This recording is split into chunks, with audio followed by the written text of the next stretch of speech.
আমি জয়া, আর আপনারা দেখছেন জয়া রান্নাঘর। রেসিপিটি ভালো লাগলে লাইক, কমেন্ট এবং শেয়ার করে দিবেন এবং আমার চ্যানেলটিকে সাবস্ক্রাইব করে দিবেন। চলুন রেসিপিটি স্টার্ট করা যাক। আজকের রেসিপিটি হলো ঘুগনি চাট, যেটি আমরা মেলার দোকান থেকে কিনে খাই, যেটি সাধারণত মেয়েরা খুব পছন্দ করে। যে কোনো মেলাতে গেলে পরেই বা রাস্তার পাশে এটি খায়। চলুন স্টার্ট করা যাক। এর জন্য এখানে আমি 250 গ্রাম ছোলাকে মটরকে 4 ঘন্টা ভিজিয়ে রেখেছিলাম। 4 ঘন্টা ভিজানোর পর এটিকে একটি কুকারের মধ্যে দিয়ে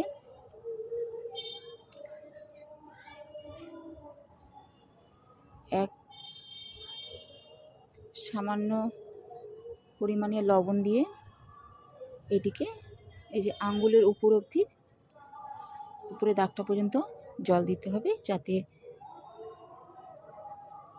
সেদ্ধ হয়ে যায় কিন্তু গলে না যায়, ঠিক মতো সেদ্ধ হয়। এবার এর মধ্যে সামান্য পরিমাণ হলুদ দিয়ে দিলাম।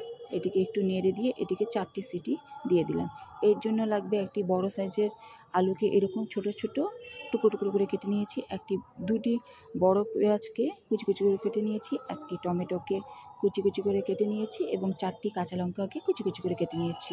এখানে কিছুটা পরিমাণ আদা রসুন পেস্ট করে নিয়েছি এবং শুকনা গুঁড়ো মশলা তৈরি করে নিয়েছি, যেটার মধ্যে ধইনা, জিরে, গরম মশলা, মৌরি এগুলোকে শুকনো ভেজে নিয়ে গুঁড়ো করেছি। এবার একটি কড়াইয়ের মধ্যে সামান্য সরিষার তেল নিয়ে তার মধ্যে 1 চামচ চিনি দিয়ে দিলাম। এবার তেলটি গরম হওয়ার সঙ্গে সঙ্গে চিনিটি গলে যাবে। এইভাবে দিয়ে রান্না স্টার্ট করলে পরে একটি সুন্দর ক্যারামেলের গন্ধ বেরোয়। এবার তার মধ্যে যে 2টি পেঁয়াজ কুচি কুচি করে কেটে রেখেছিলাম সেটিকে দিয়ে কিছুক্ষণ 5 মিনিটের মতো নেড়ে চেড়ে লাল করে ভেজে নিতে হবে। কিছুটা সময় নিয়ে ভাজতে হবে।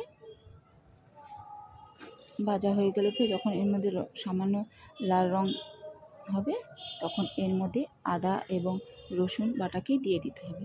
এবার এই 3টি উপকরণকে ভালো করে নেড়ে চেড়ে কিছুক্ষণ ভেজে নিতে হবে, যতক্ষণ না আদা রসুনের কাঁচা গন্ধটা বেরিয়ে যায়। এবার এর মধ্যে যে আলু টুকরোগুলো কেটে রেখেছিলাম সেগুলো দিয়ে দিলাম, যাতে আলু টুকরোগুলো এই সময় ভাজা ভাজা হয়ে যায়, এবং লঙ্কা কুচি এবং টমেটো কুচিকেও এর মধ্যে অ্যাড করে দিলাম। এগুলিকে ভালো করে নেড়ে চেড়ে মিশিয়ে নিতে হবে। এই সময় এর মধ্যে স্বাদমতো লবণ দিয়ে দিলাম। এই সব সবজিগুলোকে ভালো করে নেড়ে চেড়ে ভেজে নিতে হবে। এবার একে একে এর মধ্যে হলুদের গুঁড়ো, গোলমরিচের গুঁড়ো দিয়ে কিছুটা সময় নেড়ে চেড়ে কষিয়ে নিতে হবে, যাতে পোড়া না লেগে যায়। তার জন্য এর মধ্যে অল্প করে জল দিতে হবে। এবার যে আগে থেকে শুকনো গুঁড়ো করে রেখেছিলাম মশলাটি, সেটি দিয়ে দিলাম। এবার ওই বাটিটি ধুয়ে সামান্য জল অ্যাড করে দিলাম, যাতে নিচে পোড়া না লেগে যায়। এরকম গুঁড়ো ভেজে মশলা করে তরকারি রান্না করলে পরে দারুণ টেস্ট হয়। এবার যে মটরগুলো আগে থেকে সেদ্ধ করে রেখেছিলাম সেটিকে একটু চিপে চিপে গলিয়ে নিয়ে এর মধ্যে দিয়ে দিলাম জল সমেত। এর জলটি ফেলে দিইনি। এবার এই সবকটি উপকরণকে ঢেকে ফুটালে শুকিয়ে নিলে হয়ে গেল ঘুগনি। এবার এই ঘুগনি চাটটিকে পরিবেশনের বাড়ি। এবার একটি প্লেটের মধ্যে এই ঘুগনিটি যতটা পরিমাণে লাগবে সেটি দিয়ে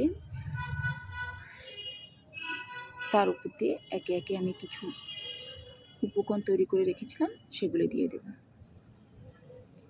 যাতে এটি বাজারে পাওয়া ঘুগনি চাটের মতোই হয়। এর উপর দিয়ে আমি সামান্য পেঁয়াজ কুচি দিয়ে দিলাম, টমেটো কুচি এবং লঙ্কা কুচি,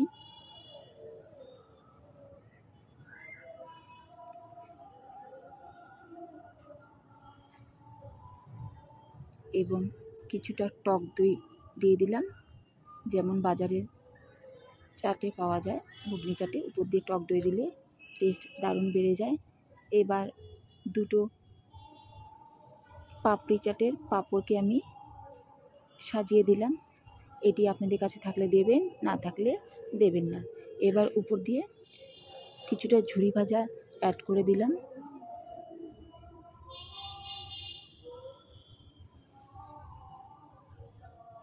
এবার এর উপর দিয়ে স্বাদ বাড়ানোর জন্য যে রেডিমেড চাট মশলা পাওয়া যায় প্যাকেটে, সেই চাট মশলা দিয়ে সামান্য ছড়িয়ে দিলাম।